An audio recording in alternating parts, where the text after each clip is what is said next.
வாழ்க வளமுடன். ஓம் நமச்சிவாய. அனைத்து தமிழ் உள்ளங்களுக்கும் வணக்கம். 2025ஆம் ஆண்டு மார்ச் மாதம் நடைபெறவுள்ள சனி பெயர்ச்சியால் எந்தெந்த ராசிக்காரர்களுக்கு ஏழரை சனி, அஷ்டம சனி, கண்டக சனி, அர்த்தாஷ்டம சனி நடைபெறப் போகிறது. இதனால் மேசம் முதல் மீனம் வரை 12 ராசிகளுக்கு 2025இல் எப்படி இருக்கும் என்பதனை பற்றி விரிவாக காண்போம். நீண்ட நாட்களாக தனது கும்பராசியில் அமர்ந்திருந்த சனி பகவான் தற்போது கும்பராசியில் இருந்து வெளியேறி குரு பகவானின் ஆதிக்கத்தில் உள்ள மீனராசியில் பிரவேசிக்க உள்ளார். திருக்கணித பஞ்சாங்கத்தின்படி 2025ஆம் ஆண்டு மார்ச் மாதம் 29ஆம் தேதி இரவு 9:44 கும்பராசியில் உள்ள புரட்டாதி நட்சத்திரம் 3ஆம் பாதத்தில் இருந்து மீனராசியில் உள்ள புரட்டாதி நட்சத்திரம் 4ஆம் பாதத்திற்கு பெயர்ச்சியாக உள்ளார். முதலில் நாம் காண இருப்பது ஏழரை சனி. ஏழரை சனியை 2.5 ஆண்டு காலமாக பிரித்து சொல்லலாம். முதல் 2.5 வருடத்தை விரயசனி என்றும், அடுத்து வரக்கூடிய 2.5 வருடத்தை ஜென்மசனி என்றும், இறுதியாக வரக்கூடிய 2.5 வருடத்தை பாதச்சனி என்றும் அழைக்கின்றோம். கடந்த ஆண்டு 2023இல் இருந்து மகர ராசிக்கு பாதசனியும், கும்பராசிக்கு ஜென்மசனியும், மீனராசிக்கு விரயசனியும் நடைபெற்று வருகிறது. இனி வரக்கூடிய சனி பெயர்ச்சியால் மேச ராசிக்காரர்களுக்கு ஏழரை சனி ஆரம்பித்து அடுத்த 2.5 வருடம் விரயசனி நடைபெற உள்ளது. மீன ராசிக்கு விரயசனி முடிந்து ஜென்மசனியும், கும்பராசிக்கு ஜென்மசனி முடிந்து பாதசனியும் நடைபெற உள்ளது. மகர ராசிக்காரர்கள் ஏழரை சனியில் இருந்து முழுமையாக விடுதலை அடைய உள்ளீர்கள்.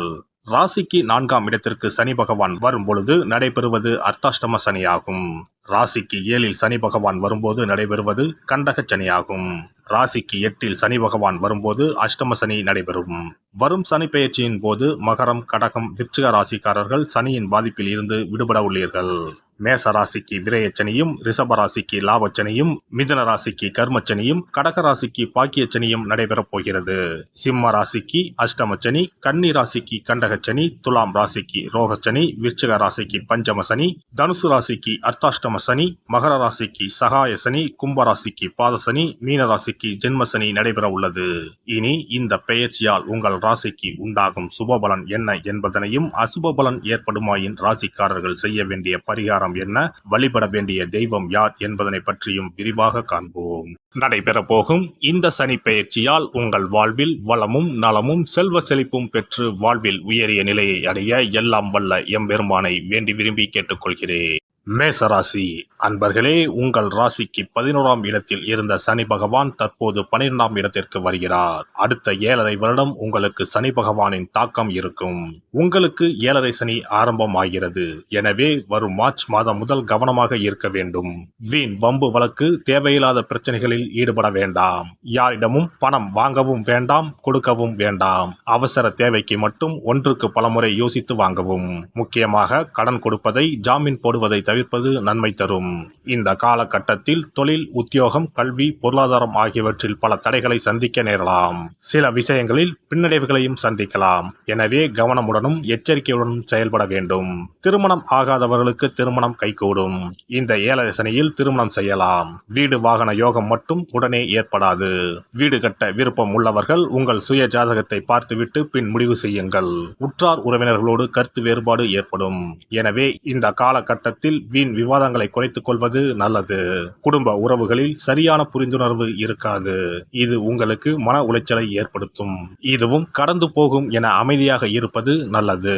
ஒளிவு மறைவின்றி மனம் விட்டு பேசுவது பாதி பிரச்சனையை தீர்த்துவிடும்.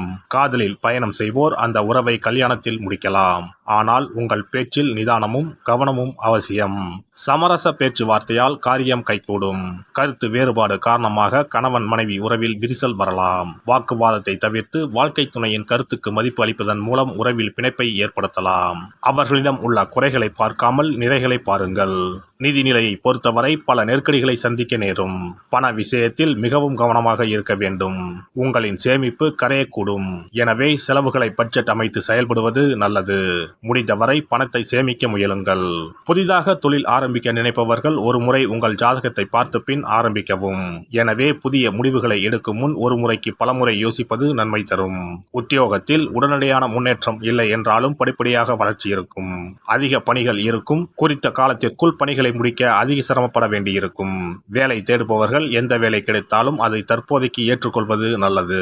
மாணவர்களை பொறுத்தவரை கடின உழைப்பை மேற்கொள்வதன் மூலம் படிப்பில் சிறந்து விளங்கலாம். வெளிநாட்டில் பயில வேண்டும் என எண்ணும் மாணவர்கள் தொடர் முயற்சிகள் மூலம் வெற்றி அடையலாம். சிறப்பு பரிகாரம். நவ கிரகங்களில் சனி பகவான் நீதி தவறாதவர். அவரவர் கர்ம வினைகளுக்கு உரிய பலனை தவறாமல் வழங்குபவர். பொதுவாக சனி பெயர்ச்சி என்றாலே எல்லோரும் பயப்படுவார்கள். அப்படி பயப்பட வேண்டிய அவசியமே இல்லை. சனி பகவானால் பாதிப்புகள் ஏற்படும் பட்சத்தில் பாதிப்பில் இருந்து விடுபட பல எளிய பரிகாரங்கள் உள்ளன. ஒரு கைப்பிடி பச்சரிசியை எடுத்துக்கொண்டு அதை நன்றாக பொடி செய்து கொள்ள வேண்டும். பிறகு சூரியனை வழிபட வேண்டும். சூரியனை வழிபட்ட பிறகு குளக்கரையிலோ மரத்தின் அடியிலோ உள்ள விநாயகரை 3 முறை வலம் வந்து வழிபட்டு விட்டு பொடி செய்த பச்சரிசி மாவை தரையில் போட வேண்டும். அப்படி போடும் மாவை எறும்புகள் எடுத்துச் செல்லும். குறிப்பாக வன்னி மரத்தின் அடியில் இருக்கும் விநாயகரை வலம் வருவது மிகவும் விசேஷம். இந்த பரிகாரத்தை எப்போதுமே தொடர்ந்து செய்வது மிகவும் நல்லது. ஒருவருக்கு சனி தசை வந்துவிட்டால் அவருக்கு சந்தேக புத்தி வந்துவிடுகிறது. யார் சொல்வதையும் ஏற்றுக்கொள்ள மாட்டார்கள். குறிப்பாக அஷ்டமத்து சனி மிகவும் கஷ்டப்படுத்திவிடும். 7.5 சனியின் பாதிப்பை விடவும் அஷ்டமத்து சனி மிக அதிக பாதிப்பை ஏற்படுத்தும். அஷ்டம சனி நடப்பவர்கள் சனியினால் ஏற்படக்கூடிய பாதிப்புகளில் இருந்து விடுபட பின்கூறும் நியதிகளை கடைபிடித்தால் பாதிப்புகளின் தாக்கத்தில் இருந்து விடுபடலாம். சனி தசை நடக்கும்போது எந்த செயல் செய்தாலும் தாமதமாகும். அதற்காக கோபப்படக்கூடாது. பொறுமையாக இருக்க பழகிக்கொள்ள வேண்டும். தினமும் காகத்துக்கு எள் கலந்த சாதம் வைக்கவும். பிரதோஷ பூஜைகளில் பங்கேற்பது நல்லது. சனிக்கிழமை தோறும் சனி பகவானுக்கு இரும்பு அகல் விளக்கில் நல்லெண்ணெயில் தீபம் ஏற்றி வழிபடவும். கருங்குவளை மலர்களால் சனி பகவானுக்கு அர்ச்சனை செய்து வரலாம். வன்னி மர இலைகளை மாலைகளாக தொடுத்து சிவபெருமானுக்கு சனிக்கிழமை தோறும் சாற்றி வணங்கி வழிபடவும். சனிக்கிழமை அன்று அசைவ உணவு கண்டிப்பாக சாப்பிடக்கூடாது.